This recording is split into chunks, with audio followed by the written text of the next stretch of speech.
Assalamualaikum warahmatullahi wabarakatuh. Selamat sore saudara. Saat ini Anda sedang menyaksikan Sumatera Barat hari ini bersama saya M. Oscar Surya Yoga. Dan saya Brescia Isa. Berbagai informasi akan segera kami hadirkan untuk Anda.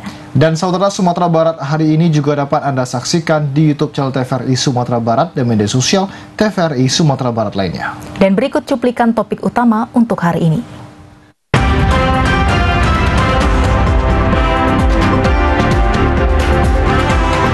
Dihujani abu vulkanik, petani di Padang Lawe panen lebih awal. 3 TPS berada di radius 4,7 km dari puncak Marapi.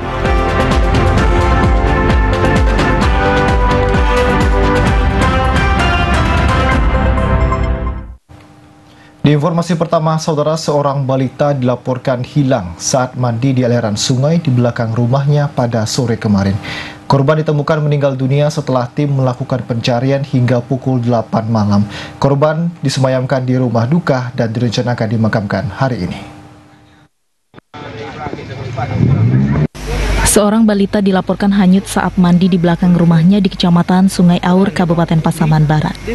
Korban diduga terseret arus aliran parit hingga ke sungai yang berada di belakang rumahnya. Pasca dilaporkan hilang, masyarakat dan tim Basarnas gabungan melakukan pencarian.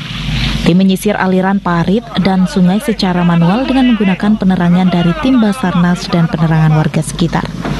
Korban berhasil ditemukan sekitar pukul 8 malam dan korban ditemukan dalam kondisi meninggal dunia, dibawa ke rumah duka untuk disemayamkan. Ratusan warga terlibat dalam pencarian tersebut. Koordinator Posar Pasaman Randi mengatakan, pencarian korban hanyut dilakukan dengan penyisiran dari lokasi kejadian. Tim berhasil menemukan korban beberapa jam pasca dilaporkan hilang. Bersama dengan masyarakat melakukan pencarian mulai dari LKP sampai dengan jarak 1 km dari korban diperkirakan hanyut. Kami melakukan pencarian dengan cara menyisiri sungai dan juga mencari di sekitar kiri dan kanan sungai. Dan pada pukul 20.30 korban berhasil ditemukan dan dievakuasi ke rumah duka. Jarak penemuan korban dari lokasi dihanyut sekitar 1 km. Dengan ditemukannya korban ini maka operasi dinyatakan ditutup. Demikian dapat kami laporkan. Berdasarkan informasi, korban hanyut saat mandi. Hujan dan arus deras diduga membawa korban. Menyadari anaknya hilang, keluarga membuat laporan dan langsung melakukan pencarian. Dari Kabupaten Pasaman Barat, Andika Adi Saputra, TVRI Sumatera Barat.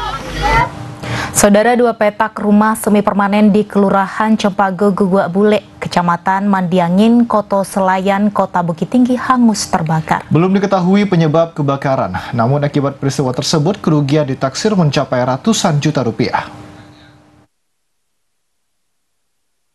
Kebakaran 2 petak rumah semi permanen di Kelurahan Campago, Gugua Bule, Kota Bukit Tinggi. Bangunan dengan material mudah terbakar membuat api dengan cepat membesar. Mendapatkan laporan dari masyarakat, Dinas Pemadam Kebakaran Kota Bukit Tinggi mengerahkan sebanyak 10 unit mobil pemadam yang dibantu 3 unit mobil pemadam dari Agam. Butuh waktu setengah jam bagi pemadam kebakaran untuk memadamkan api dan melakukan pendinginan. Petugas berhasil mencegah api menjalar ke rumah sebelahnya. Namun akibat peristiwa tersebut tidak satupun barang yang berhasil diselamatkan. Awal api terdeteksi jam 8:04. Api sudah besar, asal mula api kita tidak tahu. Yang jelas jam 8:04 itu apinya sudah di atas. Pak tadi di sini Pak ya? Ya. Itu saya tadi di sini. Itu apinya udah mulai membesar atau gimana Pak nampaknya? Sudah mulai membesar. Jam 8:04 api sudah mulai besar. Tidak ada korban jiwa dalam peristiwa tersebut, namun kerugian ditaksir mencapai 300 juta rupiah. Dari Kota Bukit Tinggi, demikian laporan Jeffrey Wahyudi, TVRI Sumatera Barat. Saudara, petani bawang di Kenagarian Padang Lawe, Tanah Datar memilih memanen lebih awal hasil pertanian mereka. Hal ini dilakukan setelah 3 hari berturut-turut nagari tersebut menjadi salah satu wilayah terdampak sebaran abu vulkanik di Tanah Datar. Darlis, satu dari sekian banyak petani di Kenagarian Padang Lawe yang memilih untuk memanen hasil pertaniannya lebih awal. Meningkatnya intensitas erupsi Marapi sejak beberapa bulan lalu membuat kebun bawang miliknya diguyur hujan abu vulkanik. Bagi Darlis, panen lebih awal tidak lain untuk menghindari resiko kerugian yang lebih besar. Dari total luas lahan yang digarap menjadi kebun bawang, Darlis mengalami kerugian hingga jutaan rupiah dari modal awal yang mencapai 15 juta rupiah. Guyuran abu vulkanik akan membuat tanaman bawang menjadi busuk dan tidak lagi bisa untuk dipanen dan dijual. Ya, ini sejak berapa hari Pak itu kenapa abu vulkaniknya menyerami apa? Sudah 3 hari sekarang. Oh, itu enggak terus-terusan itu Pak? Oh, selama ini kan enggak ada datang di baru 3 hari ini sampai di negeri Padang Lawe ini. Ya, kalau kita lihat Pak itu dampaknya dari erupsi abunya sendiri Pak itu terhadap ladang bawang itu seperti apa itu Pak? Ya, keadaannya seperti ini sekarang, daunnya kalau bahasa Minangnya kan angus kan. Ya, kalau bahasa Indonesia apa namanya sudah kering dibikinnya kan. Ya. Begitu juga terhadap petani cabai dan tomat di Kanagarian tersebut. Kini petani yang hanya bisa pasrah dengan kondisi sebaran abu vulkanik yang hampir setiap hari mengguyur Kanagarian tempat mereka bermukim. Memang sekarang masih hijau daunnya, tapi 2 hari atau 3 hari lagi itu akan menguning. Kalau daunnya menguning, buahnya pasti menguning. Kalau buahnya udah menguning, itu nggak jadi cabai lagi dia. Hancur. Nah, berarti sudah dipastikan gagal panen nih petani. Sudah dipastikan gagal panen. Kalau untuk kerugiannya berapa ini Bang kalau kira? Kalau untuk kerugian, memang nggak balik modal lah. Petani berharap pemerintah Kabupaten Tanah Datar bisa turun tangan atas apa yang dialami oleh petani saat ini. Bantuan langsung tunai menjadi harapan petani untuk menutup kerugian akibat dampak erupsi Gunung Merapi. Dari Tanah Datar, demikian laporan Erika Yulidra Marta, TVRI, Sumatera Barat. Sementara itu, saudara, pemilik ternak jenis sapi dan kambing yang bermukim di lereng Merapi di Tanah Datar mulai kewalahan menyediakan pakan ternak khususnya rumput. Hal ini disebabkan rumput yang tersedia telah bercampur dengan abu vulkanik Gunung Merapi. Pemilik ternak sapi yang bermukim di lereng Gunung Merapi di Kabupaten Tanah Datar mulai dipusingkan untuk mendapatkan pakan ternak berupa rumput bersih. Meski ketersediaan rumput cukup banyak, namun rumput-rumput tersebut telah bercampur dengan abu vulkanik. Bagi peternak, rumput yang bercampur abu vulkanik tidak bisa langsung dijadikan pakan. Rumput mesti dicuci terlebih dahulu, dan hal ini untuk menjaga kesehatan ternak dari penyakit seperti mencret, batuk, dan bahkan mati. Bagi sebagian peternak, untuk mencukupi kebutuhan pakan, maka dilakukan pencampuran pakan dengan pohon pisang.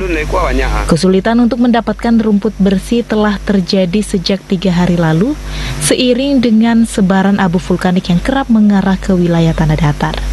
Bisa merusakkan ternak, batuk kalau tidak dibasuh. Jadi kalau untuk itu susah? Sejak berapa hari Pak susahnya ini Pak? Sejak berapa hari nih? 4 hari. 4 hari. Jadi mengakalinya nanti seperti apa Pak oleh peternak sendiri untuk pakannya?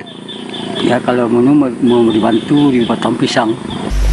Sebelumnya intensitas erupsi Merapi kembali meningkat sejak Senin kemarin. Pemantau gunung api mencatat sejak 1 Februari hingga 7 Februari pukul 18.00 waktu Indonesia Barat telah terjadi sebanyak 73 kali hembusan dan 4 kali letusan. Erika Yulidra Marta, TVRI, Sumatera Barat.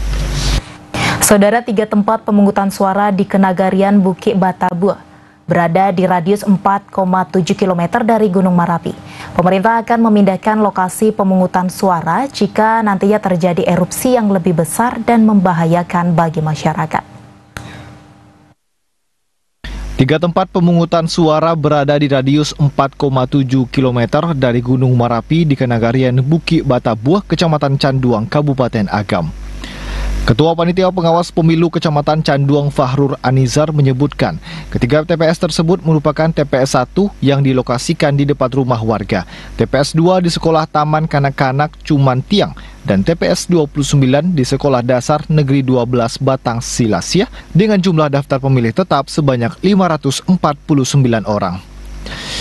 Untuk itu, pihak pemerintah dan penyelenggara pemilu Kecamatan Canduang juga sudah menyiapkan tempat pemungutan suara darurat jika nantinya terjadi kenaikan level Merapi. Pihak pemerintah akan memindahkan lokasi TPS ke gedung serbaguna kantor Kenagarian Bukit Batabuh. Saat ini pihak Panitia Pengawas Pemilu Kecamatan Canduang juga meningkatkan sosialisasi kepada masyarakat di lereng Merapi yang akan dipindahkan di 3 TPS tersebut, agar masyarakat tetap memilih saat kemungkinan buruk terjadi nantinya. koordinasi kemarin itu ada 3 TPS di Dusun Cimanjang. Itu ada TPS 1, TPS 2, dan TPS 29. Itu radius berapa itu, Bang? Untuk radiusnya itu masih aman sih, dari radius 4,5, cuman itu mendekati 4,5. TPS 1 itu radiusnya itu di 4,8, TPS 2 itu di 4,9, dan TPS 29 itu di 5 km. Dan jika ada kemungkinan terburuk mungkin, Bang, bagaimana nanti langkah yang akan diambil?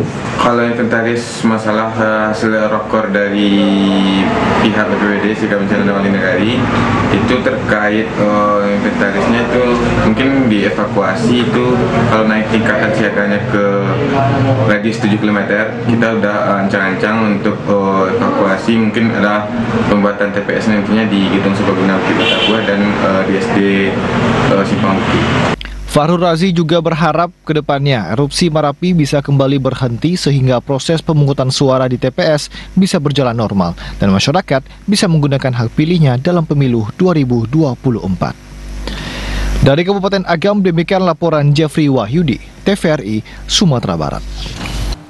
Saudara, tetaplah bersama Sumatera Barat hari ini. Usai jeda kami akan kembali dengan sejumlah informasi menarik, di antaranya pemain Persikopa disambut dan diarak dari kota Padang menuju kota Pariaman. Informasi selengkapnya sesaat lagi.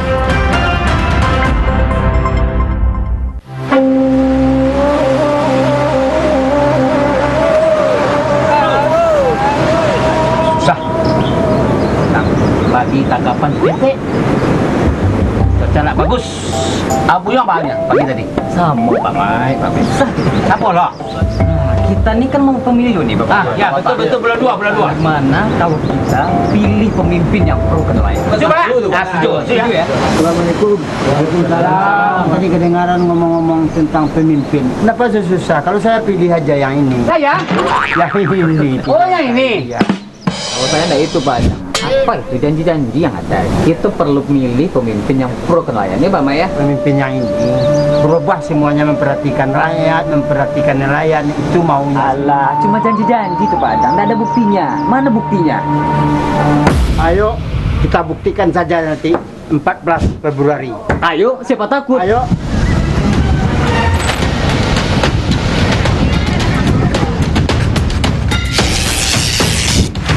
Saya dulu Pak Mai.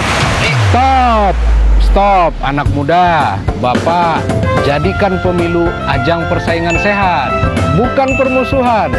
Ayo, sukseskan pemilu tahun 2024.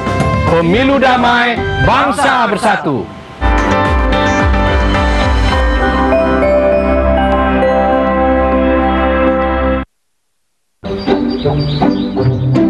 Jadi, Bapak Ibu sekalian, memang untuk penyaluran set-top box gratis wilayah ini, kamilah penanggung jawabnya. Benar, LPS lah yang berkomitmen menyediakan bantuan STB untuk rumah tangga miskin. Perkiraan jumlah rumah tangga miskin 6,7 juta. Ini sesuai PP 46 tahun 2021. Kominfo pun juga ikut dalam penyaluran STB. Pemerintah mempersiapkan sekitar 1 juta bantuan STB. Walah, jadi wilayah ini tanggung jawab TV swasta. Iya. Nah, jika Bapak Ibu ingin memantau info penyaluran STB, bisa lihat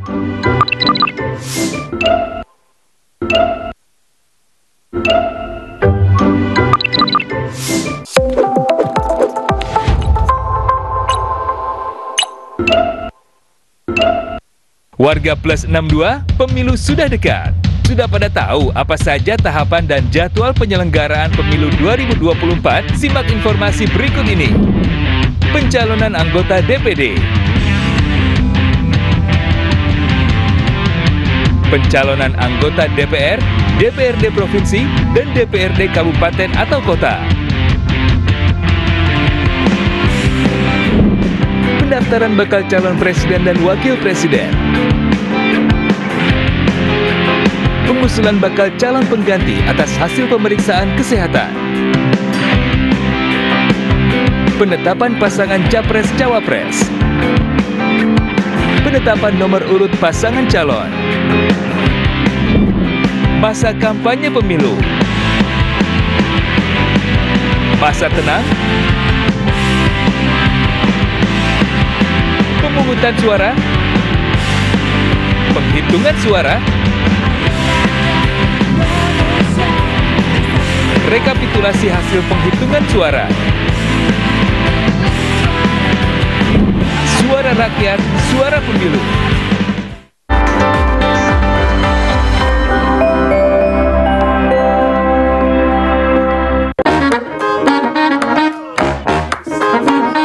Halo, aku Modi, sobat digitalmu.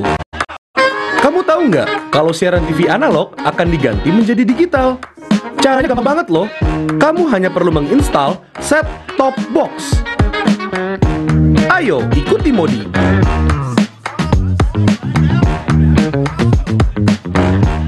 Siaran TV digital membuat gambar televisimu menjadi lebih bersih.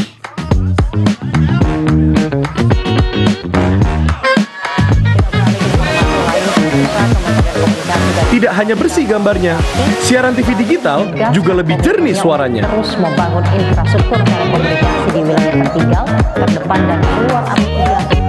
Selain membuat gambar lebih bersih dan suara lebih jernih, teknologi TV digital juga lebih canggih. Ayo, kita kembali ke lab. Ayo, segera bermigrasi ke siaran TV digital. Bersih gambarnya, jernih suaranya, canggih teknologinya.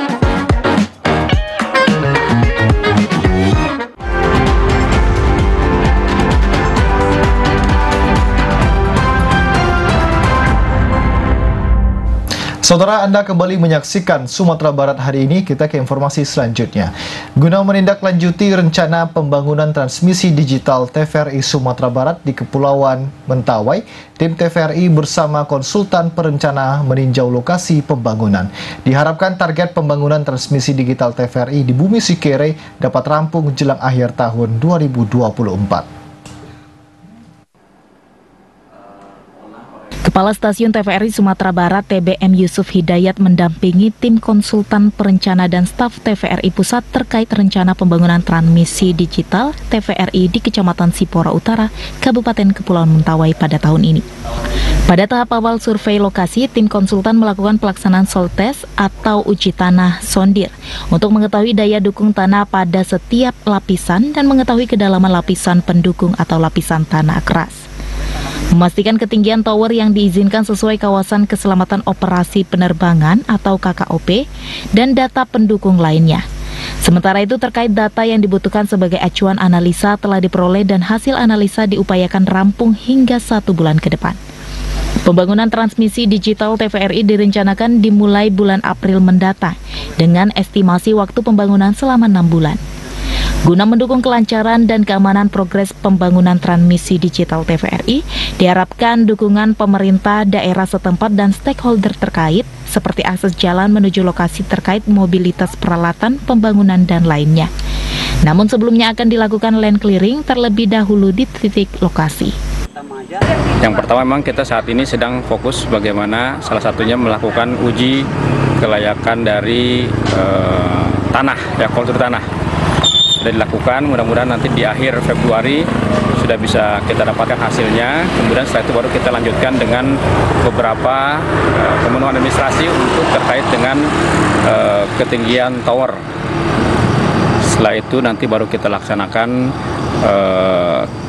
beberapa dokumen yang sudah lengkapi juga, bagaimana nanti diharapkan tower yang kita bangun di sini juga bisa berjalan lancar, aman, dan mudah-mudahan bisa dilaksanakan pada tahun 2024 ini, sehingga kami juga membutuhkan bantuan dari pemerintah Kabupaten Mentawai, bagaimana Pemda Mentawai juga mensupport apa yang sedang kami lakukan ini. Staf Sarana Prasarana TVRI Pusat Randy Agon menambahkan, anggaran pembangunan yang ditargetkan tahun ini untuk pembangunan tower dan bangunan pendukung seperti rumah pemancar, rumah genset, pagar pembatas, dan jalan akses. Kendala yang kami dapatkan di lapangan kemungkinan hanya jalan akses saja ke menuju ke lokasi karena masih berbentuk hutan dan banyak pohon-pohon. Kemungkinan akan ada pembersihan dan land clearing sebelum dimulai pekerjaan. Saya harapkan sih pihak-pihak pemerintah Kabupaten Mentawai dapat mendukung kegiatan ini sehingga dapat dilaksanakan pekerjaan ini tanpa ada kendala. Sementara itu, Sekretaris Daerah Kabupaten Kepulauan Mentawai Martinus Dahlan menyatakan siap mensupport dan akan melakukan koordinasi dengan stakeholder terkait untuk percepatan progres pembangunan transmisi digital TVRI di Bumi Sikerei. Dari Kabupaten Kepulauan Mentawai, demikian laporan Cornelia Septin Rahayu, TVRI, Sumatera Barat. Saudara Gubernur Sumatera Barat Mahyeldi Ansarullah melantik 5 orang komisioner Komisi Informasi Sumatera Barat periode 2024-2028 di Auditorium Istana Gubernur Sumatera Barat. Gubernur Sumatera Barat berharap Komisi Informasi Sumatera Barat terus bersinergi dengan pemerintah daerah di Sumatera Barat dalam mengawal keterbukaan informasi bagi masyarakat.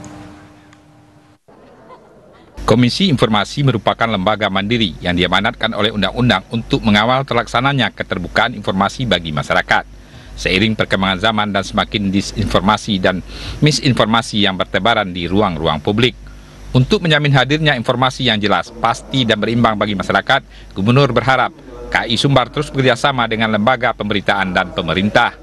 Sementara itu, pemerintah Provinsi Sumatera Barat terus berkomitmen mendukung pelaksanaan tugas-tugas Komisi Informasi karena keterbukaan informasi adalah hak masyarakat. Dalam pelaksanaan tugas Komisi Informasi Sumatera Barat bertanggung jawab untuk mengawasi pelaksanaan keterbukaan informasi pembangunan, informasi terkait kebijakan publik, serta informasi terkait proses pengambilan kebijakan itu sendiri. Sehingga bermuara pada terlaksananya pemerintahan yang transparan, efektif, efisien, akuntabel, yang bisa dipertanggungjawabkan dan bisa dipertanggungjawabkan.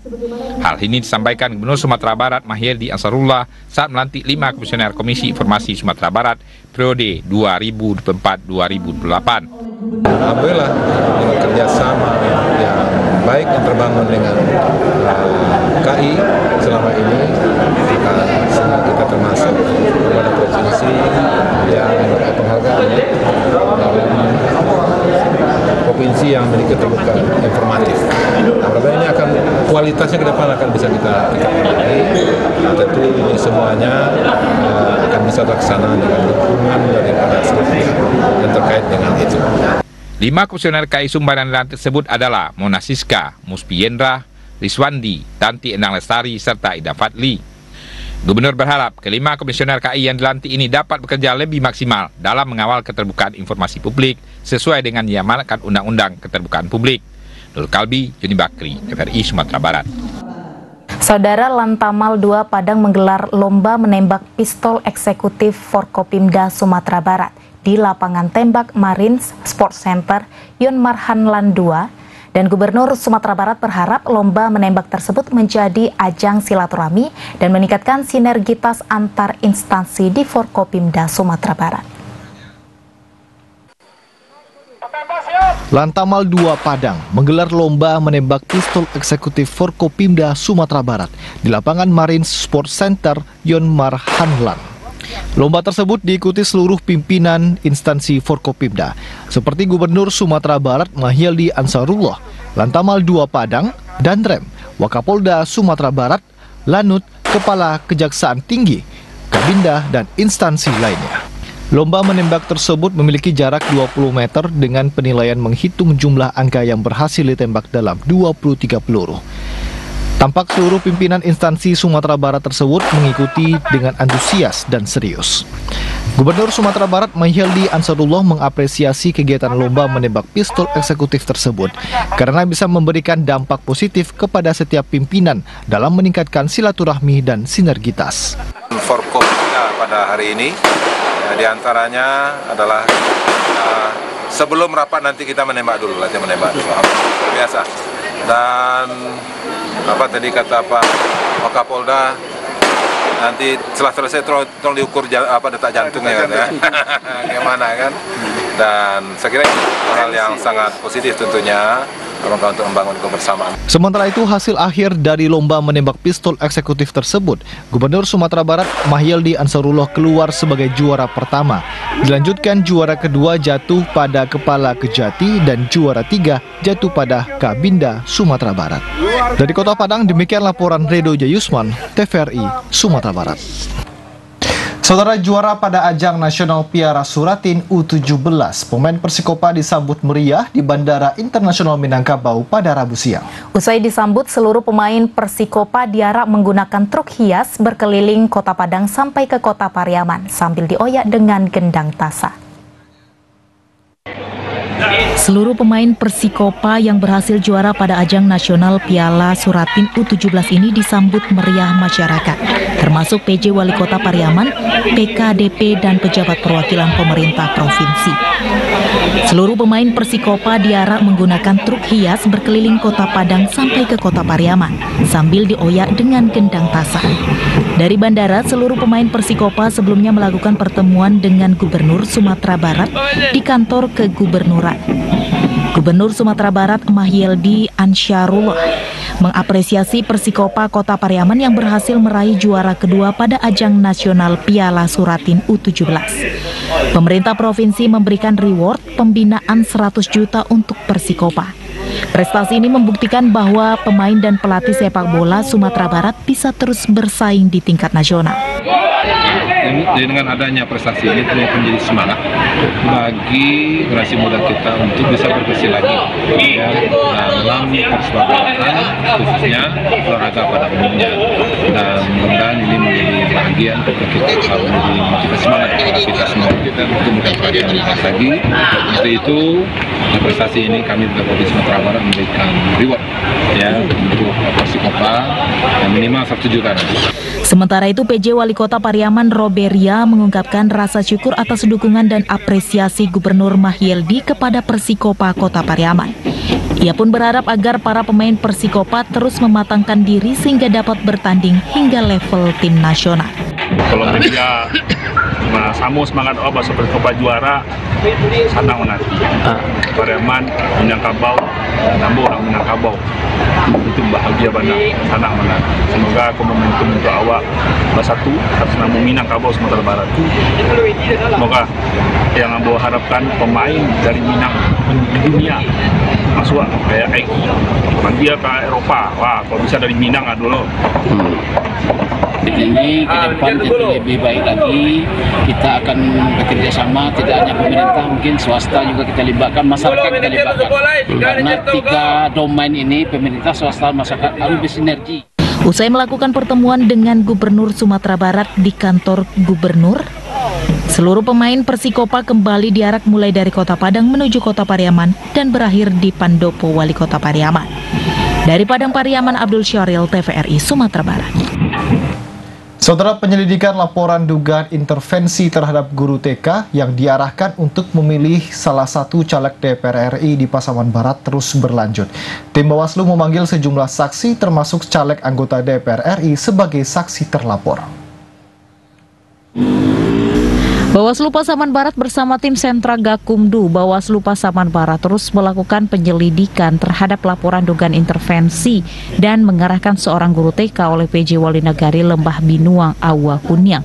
Kemarin tim Gakumdu Bawaslu Pasaman Barat memanggil sejumlah saksi, termasuk saksi pelapor, terlapor, dan salah seorang caleg DPR RI yang didukung oleh guru TK tersebut. Caleg DPR tersebut diperiksa tim sebagai saksi pelapor. Sebelumnya Bawaslu Pasaman Barat memeriksa beberapa pihak pasca tim menerima laporan dugaan intervensi oleh salah seorang guru TK. Bahkan dalam laporannya, Imelda Ifni mengaku bantuan untuk TK-nya diancam tidak dicairkan oleh Wali Nagari karena mendukung caleg lain. Komisioner Bawaslu Pasaman Barat Lorenzius Simatupang mengatakan, pasca diregister dan masuk ke tahap penyelidikan, tim Gakumdu terus bergerak memeriksa sejumlah pihak. Sudah dilakukan dan saat ini masih dalam proses. Pak Aryadi. Pak Aryadi ya? Ya. Itu terkait dengan laporan 002 gitu. Tidak ada hubungannya dengan yang pembahasan kita hari ini. Sejauh ini pemeriksaan apa, sebagai apa dia Bang Sendiri, Bang? Sebagai saksi. Saksi. Berarti apa kaitannya? Pelapor sendiri. Apa kaitannya dengan pelapor, Bang? Informasinya. Apakah dia peserta pemilu atau bagaimana? Ya, dia peserta pemilu. Pak Aryadinya ya? Ya. Bawaslu mengaku hingga saat ini terdapat 4 laporan. 2 laporan pengerusakan APK sudah dihentikan karena tidak terpenuhi syarat formil, dan laporan dugaan pelanggaran pidana pemilu terhadap bupati dihentikan beberapa hari lalu. Dari Kabupaten Pasaman Barat, demikian laporan Andika Adisaputra, TVRI Sumatera Barat. Saudara, berikut kita ikuti informasi terkait pelaksanaan pemilu serentak tahun 2024 yang terangkum dalam segmen Cerdas Memilih.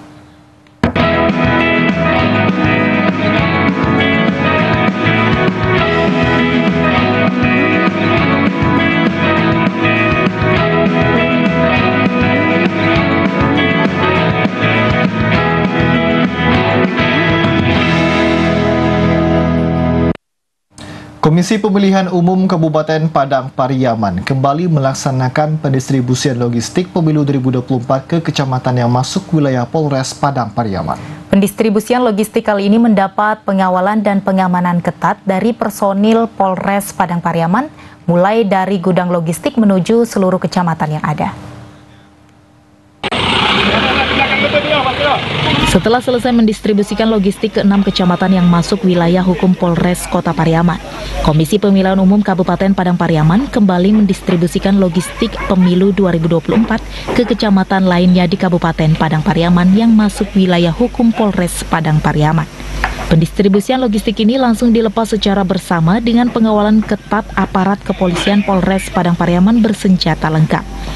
Pengawalan dilakukan mulai dari gudang logistik di Limpato menuju gudang PPK di seluruh kecamatan. Kapolres Padang Pariaman AKBP Ahmad Faisal Amir menyampaikan, pendistribusian logistik ini diharapkan dapat berlangsung lancar tanpa ada hambatan. Sehingga dengan pengawalan ketat aparat kepolisian, pendistribusian logistik diharapkan bisa tepat waktu dan terorganisir untuk menjamin kelancaran pemilu 2024. Sementara itu, Ketua KPU Padang Pariaman Zainal Abidin menyampaikan, 6 kecamatan yang masuk wilayah hukum Polres Pariaman sudah selesai didistribusikan yang dimulai sejak 3 Februari lalu. Dan dilanjutkan ke kecamatan yang masuk wilayah hukum Polres Padang Pariaman, seperti Padang Sago, Kayu Tanam, Patamuan, Sungai Saria, hingga nanti kecamatan Ulakan, Nansabaris, Sintoga, Namlingkung, dan kecamatan Batang Anai, serta Lubua Aluang. Terkait dengan pendistribusian kita, KPU Padang Pariaman, ini sudah masuk kecamatan yang ke-7 dari 17 kecamatan.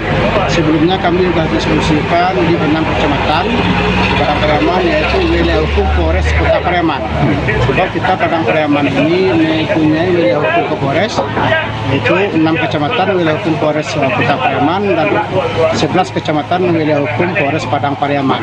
Pendistribusian logistik pemilu 2024 ini ditargetkan selesai 13 Februari esok atau sehari jelang hari H pemilu serentak dilaksanakan. Sehingga diharapkan pemilu serentak berjalan aman dan lancar di Kabupaten Padang Pariaman. Dari Padang Pariaman, Abdul Syaril, TVRI, Sumatera Barat. Saudara, puluhan tempat pemungutan suara atau TPS di Kabupaten 50 kota masuk dalam kategori rawan dalam pemilu serentak tahun 2024 ini. TPS tersebut umumnya berada di daerah terjauh dari ibu kota Kabupaten 50 kota di Sarilama. Kerawanan TPS tersebut karena akses jalan yang sulit dilalui, tidak ada sinyal atau blank spot, serta jaringan listrik, sehingga penyaluran logistik pemilu di daerah tersebut menjadi prioritas. Sekitar 58 TPS dari 1.261 yang ada di 13 kecamatan dan 79 nagari di Kabupaten 50 kota masuk dalam kategori rawan. Kondisi tersebut karena puluhan TPS berada di daerah yang akses jalannya sulit dilalui oleh kendaraan roda 2 maupun roda 4. Kondisi jalan akan semakin parah jika dilalui saat musim hujan, apalagi nantinya saat membawa logistik pemilu serentak tahun 2024. Selain kondisi jalan yang parah, akses internet juga menjadi kendala, sedangkan 120 TPS lainnya menumpang jaringan listrik ke gedung lain yang ada di dekat TPS. TPS yang rawan tersebut berada di Kecamatan Kapur 9, Pangkalan, Gunung Omeh, Bukit Barisan, serta Kecamatan Suliki. Seperti kondisi jalan di Nagari Galugua, jalan di negari itu terdapat kurang 4 atau 5 titik ruas jalan yang masih berlumpur.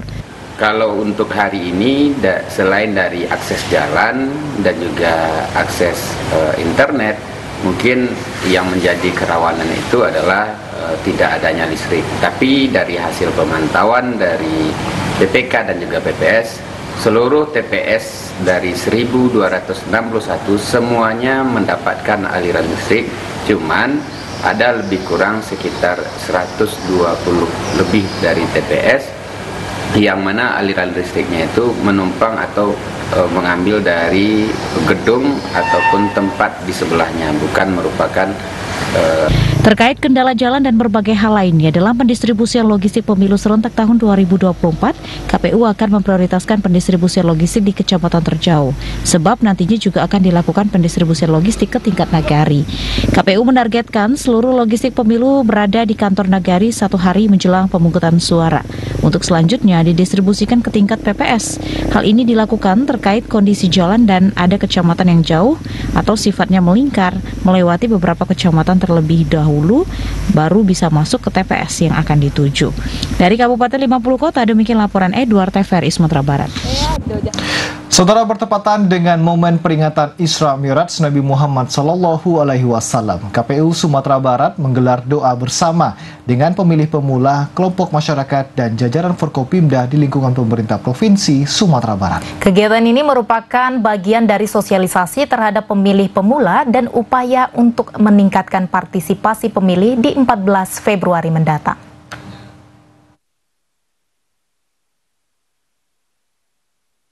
Menjelang masa tenang dan masa pencoblosan pada pemilihan umum tahun 2024, Komisi Pemilihan Umum Sumatera Barat menggelar takblik akbar dan doa bersama yang menghadirkan kelompok masyarakat, siswa SMA sederajat selaku pemilih pemula. Dalam pelaksanaan pemilu 2024, KPU Sumatera Barat menargetkan partisipasi pemilih di atas 80%. Karena tingginya partisipasi pemilih berbanding lurus dengan kualitas pemilu. Ketua KPU Sumatera Barat Surya F. Trimen mengatakan, kegiatan ini merupakan bagian dari upaya meningkatkan partisipasi pemilih dalam pemilu 2024, sekaligus upaya dalam mewujudkan pemilu yang jurdil, damai, dan berkualitas. Sementara itu, 6 hari menjelang hari pemungutan suara pada 14 Februari 2024, KPU Kabupaten dan Kota telah mulai mendistribusikan surat suara ke TPS-TPS di wilayah masing-masing. KPU Sumatera Barat berharap dukungan semua pihak agar pemilu dapat terlaksana dengan baik. 6 hari menjelang hari pemungutan suara Rabu 14 Februari 2024, KPU Provinsi Sumatera Barat melakukan tablik akbar dan doa bersama yang intinya tentu bagaimana menjelang hari pemungutan suara tahun 2024 ini KPU dan jajarannya serta masyarakat Sumatera Barat kita ajak untuk bisa nantinya hadir di TPS pada hari Rabu 14 Februari menggunakan hak pilihnya, dan tentunya untuk itu bersamaan dengan peringatan Isra Mi'raj hari ini kita juga menggelar doa bersama untuk kesuksesan penyelenggaraan pemilu 2024 di Sumatera Barat dengan menghadirkan sekolah siswa SLTA se-Kota Padang yang juga merupakan pemilih pemula. KPU Sumatera Barat berharap pada pemilu 2024 terjadi peningkatan partisipasi pemilih yang ditargetkan di angka 82%. Sementara pada pemilu 2019 lalu, partisipasi pemilih di Sumatera Barat mencapai 78,89%, sehingga dibutuhkan kerjasama seluruh pihak untuk dapat mewujudkan target tersebut. Irwan Santoso, Tua Saman Siregar, TVRI Sumatera Barat. Saudara, Majelis Ulama Indonesia atau MUI Kabupaten 50 Kota mengajak masyarakat di Kabupaten 50 Kota untuk memberikan pilihannya pada pemilu yang akan digelar 14 Februari nanti. Menurut MUI, pemberian hak pilih dalam pemilu wajib dilakukan masyarakat. Selain itu, MUI juga mengingatkan masyarakat untuk tidak terlibat dalam money politik. Upaya mensukseskan pemilu serentak tahun 2024 terus dilakukan berbagai pihak, sehingga tingkat partisipasi masyarakat di daerah dengan 13 kecamatan dan 79 negara itu bisa maksimal, termasuk oleh Majelis Ulama di Kabupaten 50 Kota. MUI mengingatkan masyarakat yang telah memiliki hak pilih dan terdaftar dalam daftar pemilih tetap atau DPT untuk tidak golput. Memberikan hak pilih dalam pemilu nanti menurut MUI penting dilakukan masyarakat agar nantinya terpilih pemimpin yang akan mengurus dan menjadikan Indonesia lebih baik ke depannya di berbagai tingkatan. Masyarakat juga diminta tidak pesimis dan apatis. Apalagi sebelumnya MUI telah mengeluarkan fatwa bahwa mereka yang golput adalah haram. Untuk itu masyarakat harus aktif memberikan hak pilih ataupun melakukan pengawasan tahapan pemilu sehingga tiap tahapnya berjalan sesuai aturan. Kita sesuai dengan amanat dari Ijtima Ulama yang melaksanakan secara nasional di Padang Panjang 2009 ya. Kita MUI atau Majelis Ulama mendorong partisipasi masyarakat untuk ikut memilih. Karena penting sekali. Pentingnya adalah pertama agar negara kita ini benar-benar terpilih pemimpin-pemimpin yang baik pada berbagai tingkatan. Pelajarannya atau keadaannya selama ini fenomenanya masyarakat sudah ada yang pesimis, bahkan yang apatis gitu ya, sehingga kemudian dia tidak acuh lagi dengan pemilu. Menurut MUI Kabupaten 50 Kota, haram menjadi golput saat pemilu nantinya sesuai hasil Ijtima Ulama di Kota Padang Panjang yang menyebutkan memilih dalam pemilu merupakan kewajiban bagi umat muslim yang memenuhi syarat. Dari Kabupaten 50 Kota, demikian laporan Edward, TVRI Sumatera Barat. Sementara itu, Saudara, KPU Sumatera Barat memastikan pembagian formulir C pemberitahuan untuk daftar pemilih tetap telah mulai dilakukan hari ini. Pembagian dilakukan secara door-to-door dan paling lambat diterima oleh DPT 3 hari sebelum hari pencoblosan. Komisi Pemilihan Umum Sumatera Barat memastikan Ketua Kelompok Penyelenggara Pemungutan Suara akan menyampaikan formulir C pemberitahuan kepada pemilih daftar pemilih tetap menjelang hari pemungutan suara sesuai jadwal yang ditentukan, yaitu 3 hari sebelum pencoblosan. Formulir C pemberitahuan menjadi syarat yang harus dibawa pemilih pada Rabu 14 Februari 2024 dengan disertai KTP elektronik. Ketua Divisi Teknis Penyelenggaraan KPU Sumatera Barat Ori Satifah Syakban mengatakan bahwa penyampaian formulir C pemberitahuan tersebut diserahkan oleh Ketua KPPS dengan cara mendatangi pemilih door-to-door. Hal ini juga dimaknai sebagai bentuk sosialisasi dari KPU terkait hari pemungutan dan penghitungan suara dari rumah ke rumah dan secara tatap muka. Jika pemilih sedang tidak berada di rumah, formulir C pemberitahuan akan dititip kepada orang yang dipercaya oleh pemilih dari pihak keluarganya. KPPS dapat menyerahkan formulir C pemberitahuan kepada pemilih melalui aplikasi pesan, surat elektronik atau media internet lainnya. Formulir C pemberitahuan diserahkan kepada pemilih paling lambat tanggal 11 Februari 2024. Masyarakat nanti menjelang tanggal 11 ya, masyarakat akan memperoleh C pemberitahuan yang akan dibagikan oleh Ketua KPPS. Nah, sebenarnya kita sudah arahkan teman-teman di KPU Kabupaten Kota, mulai hari ini sudah bisa menyebarkan C pemberitahuan kepada masyarakat. Kemudian masyarakat kalau misalnya sampai tanggal 11 belum mendapat C pemberitahuan dari KPPS, maka dapat meminta kepada Ketua KPPS yang ada di tempat yang bersangkutan. Jika pemilih belum menerima hingga tanggal tersebut, dapat meminta langsung kepada KPPS TPS setempat hingga tanggal 13 Februari 2024 pada pukul 17 waktu Indonesia Barat. Irwan Santoso, Tuasaman Siregar, TVRI Sumatera Barat. Saudara, pemilih disabilitas di Kota Solo harapkan TPS ramah disabilitas. Hal itu penting dilakukan agar tidak terjadi kendala dan pemilih disabilitas merasa diperhatikan dan merasa nyaman dalam menyalurkan hak suaranya. Pemilihan umum serentak tahun 2024 harus memberikan tempat yang baik, layak, dan nyaman bagi pemilih disabilitas. Segala keterbatasan akses bagi pemilih disabilitas dalam menyalurkan hak suara diharapkan dapat teratasi pada saat proses pemungutan dan penghitungan suara nantinya. Salah seorang pemilih disabilitas, Mila Francisca, mengatakan, pada pemilu 2024, tempat pemungutan suara atau TPS harus benar-benar ramah disabilitas. Karena pada pemilu sebelumnya banyak ditemukan kendala bagi pemilih disabilitas dalam menyalurkan hak suaranya.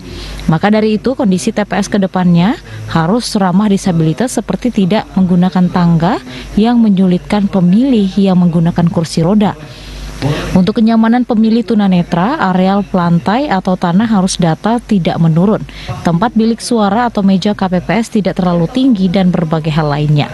Selain itu diharapkan juga ada salah seorang petugas pemilu yang pandai bahasa isyarat untuk mempermudah pemilih disabilitas tunarungu jika mengalami kesulitan atau tidak memahami saat pemilihan. Kalau dia bingung tentang cara mencoblos, nanti KPPS dapat menjadi pendamping yang sepanjang. Artinya kita berkomunikasi dengan konsultan supaya beliau tidak pilih atau ada komunikasi yang sendirian. Yang ramah disabilitas itu tepatnya seperti kalau yang pengguna kursi roda, BPS-nya yang tidak ada tangganya gitu.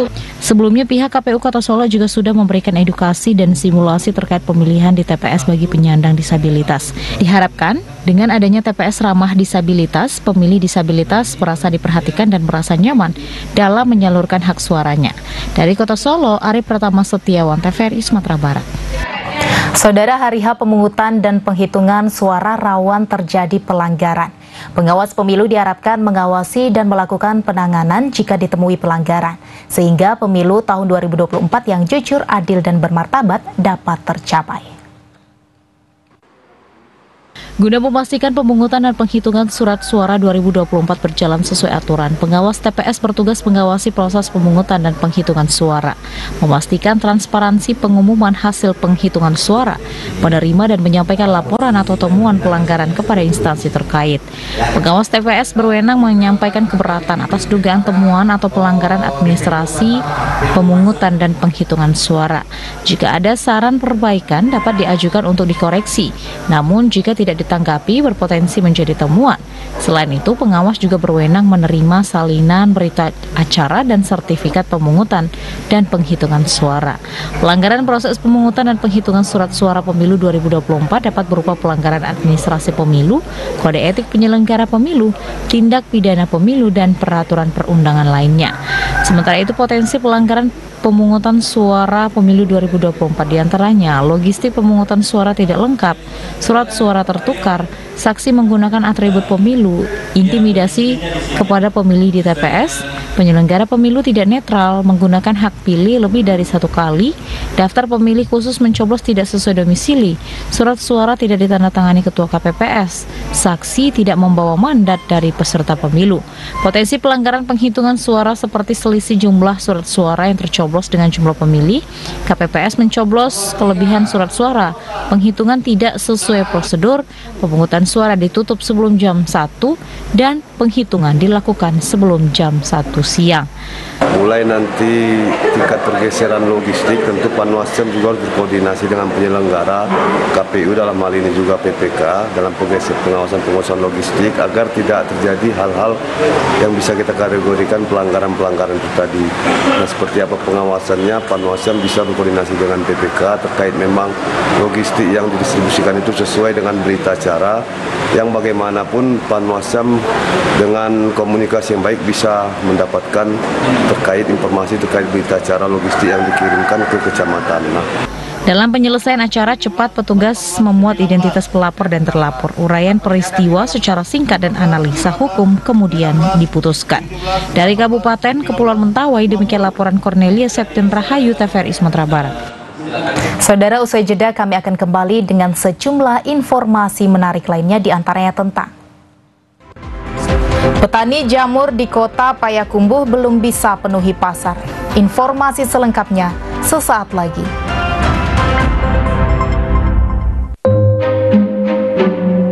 Anak si Mida, cucu Teh Roy, nampak kitik sekali dah, Ambo. Cincin santing dulu ya dah. Wih, sebenarnya santing kok.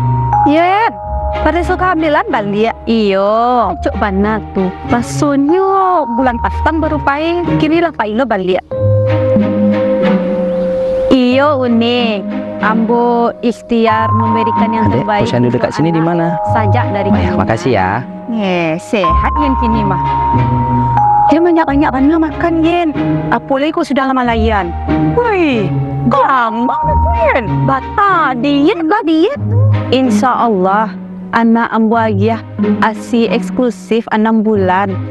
Benjamin ambo aja asi eksklusif juga main. Sampai kini imunisasinya pun lengkap supaya anak sehat, cerdas kini hingga nanti. Betul sekali Ibu. Kondisi gagal tumbuh kembang pada anak atau yang dikatakan stunting itu karena anak tidak mendapatkan asupan gizi optimal selama 1000 hari pertama kehidupan dari janin sampai umur 2 tahun. Oh, anak kurang tinggi makasihnya tuh Pak. Pendek belum tentu stunting, tapi stunting pasti pendek. Nah, itu bisa ditandakan dari panjang atau tinggi badan anak berdasarkan umurnya. Nah, kondisi stunting ini mengakibatkan si anak nanti di masa depan itu akan mudah sakit dan terutama dia kurang cerdas. Mande, jangan sampai muda itu loh anak. Angka stunting kita masih tergolong tinggi. 1 dari 4 anak balita kita itu dalam kondisi stunting. Nah, itu jadi perhatian kita bersama. Kita harus memberikan perhatian lebih, terutama kepada ibu hamil dan juga anak bawah 2 tahun. Mbak, cara mencegah stunting tuh, Pak? Pertama,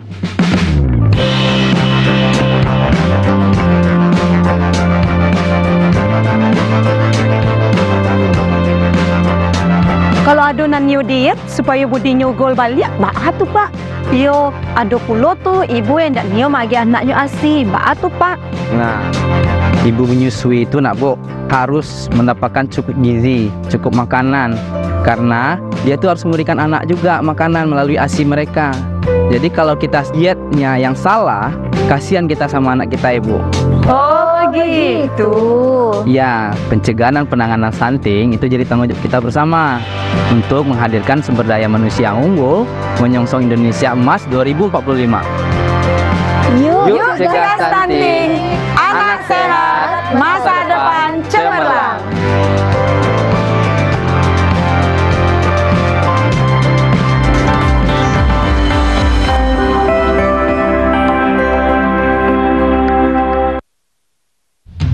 Pemilu serentak 2024, rakyat Indonesia memilih Presiden dan Wakil Presiden, serta anggota DPR, DPD, dan DPRD.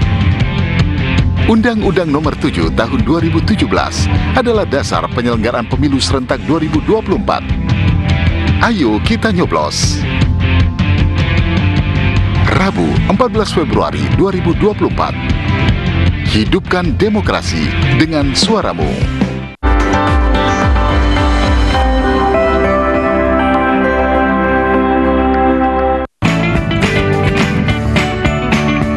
Gimana? Bersih dan jernih kan siarannya? Jangan khawatir, semua ini gratis. Bagi kamu yang masih menggunakan TV analog, cukup dengan satu langkah mudah. Untuk televisi yang sudah siap digital, cukup scan ulang siaran TV kamu untuk menangkap siaran TV digital. Banyak pilihan programnya, bersih gambarnya, jernih suaranya, dan canggih teknologinya. Ayo, kita beralih ke siaran televisi digital.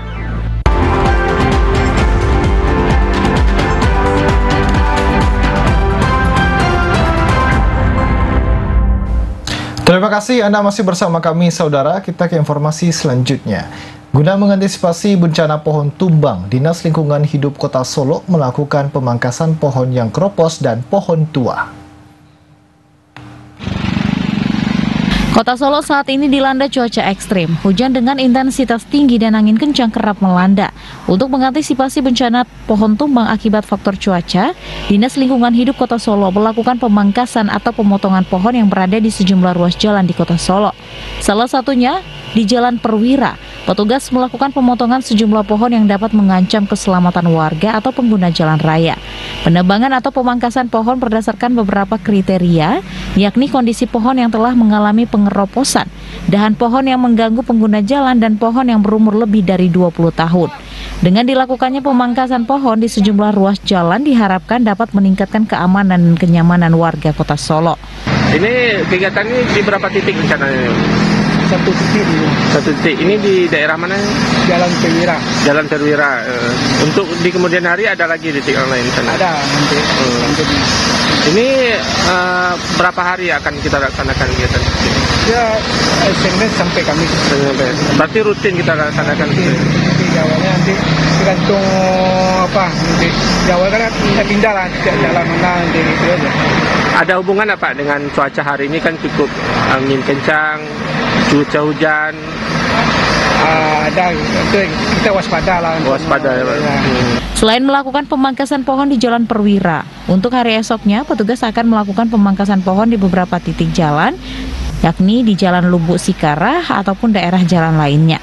Selain itu, masyarakat juga dihimbau untuk tidak berkendara atau keluar rumah saat cuaca ekstrim karena bahaya pohon tumbang atau bencana alam lainnya bisa saja terjadi. Dari Kota Solo, Ari Pratama Setiawan, TVRI Sumatera Barat. Saudara, harga cabai merah pada 3 hari terakhir di Pasaraya Kota Padang kembali mengalami kenaikan, yang mana sebelumnya dari harga Rp30 hingga Rp35.000 per kilogram, naik menjadi Rp48 hingga Rp50.000 per kilogram. Naiknya harga cabai ini akibat banyak petani cabai yang mengalami gagal panen sehingga stok cabai berkurang di pasaran. Beberapa harga kebutuhan harian di Pasaraya Padang 3 hari terakhir mengalami kenaikan harga. Kebutuhan harian yang mengalami kenaikan adalah cabai merah dari harga Rp30.000 hingga Rp35.000 per kilogram, naik menjadi Rp48 hingga Rp50.000 per kilogram. Kentang dari harga Rp12.000 per kilogram, naik menjadi Rp14.000 per kilo. Tomat dari harga Rp8 hingga Rp10.000 per kilogram, naik menjadi Rp15.000 per kilogramnya. Begitu juga dengan bawang merah dari harga Rp20.000 naik menjadi Rp24.000 per kilogram. Sementara harga bawang putih masih stabil di harga Rp32.000 hingga Rp34.000 per kilogramnya.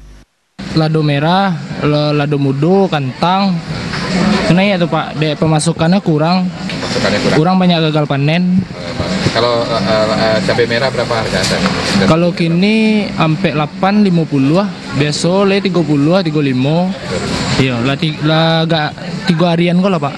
Naiknya harga beberapa kebutuhan harian ini menurut pedagang akibat banyak petani yang gagal panen, sehingga membuat stok kebutuhan harian seperti cabai merah, bawang merah, kentang, dan tomat berkurang di pasaran. Selain itu, naiknya beberapa harga kebutuhan harian ini membuat sepi pembeli dan berkurangnya omset penjualan pedagang kebutuhan harian di Pasaraya Padang. Nurul Kalbi, Joni Bakri, TVRI Sumatera Barat. Saudara, petani jamur tiram di Kampung Jamur di Kelurahan Payolinyam, Kecamatan Payakumbuh Utara, Kota Payakumbuh, masih belum bisa memenuhi tingginya permintaan pasar akan kebutuhan jamur. Kondisi itu terjadi akibat cuaca yang kerap tak menentu. Permintaan pasar untuk kebutuhan jamur per minggunya mencapai 200 per kilogram, sementara petani menyanggupi 125 hingga 130 kilogram. Kondisi cuaca yang tak menentu menjadi kendala petani jamur tiram di Kelurahan Payolinyam, Kecamatan Payakumbuh Utara untuk memenuhi permintaan pasar yang cukup tinggi setiap minggunya. Permintaan yang mencapai 200 kg per minggu itu hanya untuk sejumlah kabupaten dan kota di Sumatera Barat. Sementara untuk Provinsi Riau yang juga terbilang tinggi juga belum mampu dipenuhi petani. Hal itu diungkapkan petani jamur. Ia menyebutkan permintaan jamur dari berbagai tempat hingga saat ini belum mampu dipenuhi akibat kendala cuaca yang tak menentu. Kondisi tersebut hampir sama dialami oleh ratusan petani jamur. Panen jamur akan banyak saat musim hujan, sementara saat cuaca panas, panen hanya berkisar 125 hingga 130 kg per minggunya, sehingga petani kesulitan untuk memenuhi permintaan. Sementara terkait harga jual, saat ini harga jual cukup bagus. Dari harga sebelumnya hanya Rp18.000 per kilogram di tingkat petani, saat ini telah mencapai Rp20.000 per kilogram. Banyak, masih banyak kurangnya. Nah, biasanya permintaan 200 kilo seminggu kan? Iya. Nah, terpenuhi 125, 132. Karena musim. Nah, kalau musim panen bisa terpenuhi 132-nya, tapi kalau musim hujan bisa terpenuhi 200 itu. 20.000. Kalau sebelumnya berapa, Bu? Sebelumnya 7 bale, 8 bale. Ini naiknya 20 harga petani. Tingginya permintaan jamur untuk kebutuhan pasar di Sumatera Barat dan daerah Riau itu, selain untuk konsumsi sayuran masyarakat, juga untuk diolah menjadi berbagai jenis makanan, baik rendang jamur, jamur crispy maupun olahan lainnya. Kendala yang paling mempengaruhi tidak tercukupinya kebutuhan jamur tiram di pasaran, yakni faktor cuaca. Sebab bila terlalu panas atau terlalu basah sangat mempengaruhi pertumbuhan jamur. Dari Kota Payakumbuh, demikian laporan Edward, TVRI Sumatera Barat. Saudara, informasi tadi sekaligus menutup perjumpaan kita dalam Sumatera Barat hari ini. Saya Berisha Isa. Dan saya M. Oscar Surya Yoga, mewakili kerabat kerja bertugas pamit undur diri dan terima kasih atas kebersamaan Anda. Wassalamualaikum warahmatullahi wabarakatuh dan sampai jumpa.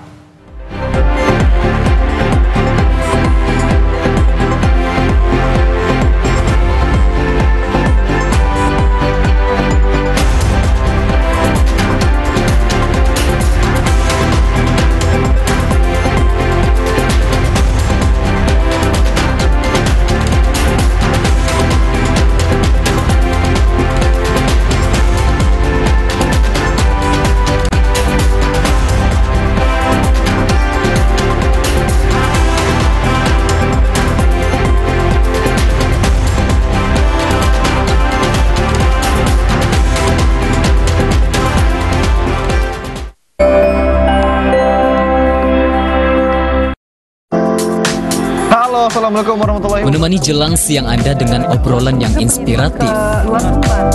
Mendatangkan beragam narasumber dari berbagai bidang profesional. Komposer itu kan orang. Semakin seru bersama seruput kopi dan ulasan informasi terkini di Sumatera Barat. 14,8 Ngopi, ngobrol penuh inspirasi. Live Senin sampai Kamis pukul 11 waktu Indonesia Barat di TVRI Sumatera Barat. Pemilu serentak 2024, rakyat Indonesia memilih Presiden dan Wakil Presiden, serta anggota DPR, DPD, dan DPRD. Undang-Undang Nomor 7 Tahun 2017 adalah dasar penyelenggaraan pemilu serentak 2024. Ayo kita nyoblos. Rabu 14 Februari 2024. Hidupkan demokrasi dengan suaramu. 52% voters dalam pemilu 2024 adalah orang muda, yaitu sebanyak 107 juta pemilih. Sebagai mayoritas pemilih, kita punya andil yang besar untuk menentukan masa depan negara. Karena itu, gunakan informasi dari berbagai sumber kredibel untuk memilih lebih bijak di pemilu 2024 mendatang. Pertama, pahami isu, mulai dengan mencari tahu kebijakan terkait masalah sehari-hari yang menjadi keresahanmu.